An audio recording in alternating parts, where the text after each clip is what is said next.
Hello friends, welcome back to the new video. In this video guys, we are going to talk about how to change screen timeout in Vivo phone. Guys, you want to change your screen timeout in your Vivo phone, so guys you can change. And guys, now let's see how to change screen timeout in Vivo phone.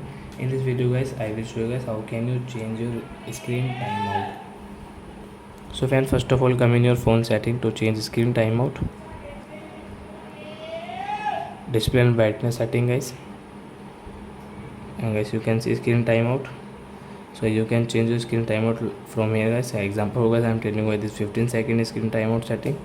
So you can see guys, after 15 seconds guys, our phone screen will off. Wait and watch. And before going guys, please go and like my video, subscribe my channel. You can see guys, it's going die and off.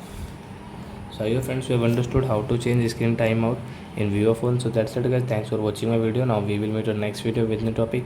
Before going, please go and like my video, subscribe my channel. Bye friends.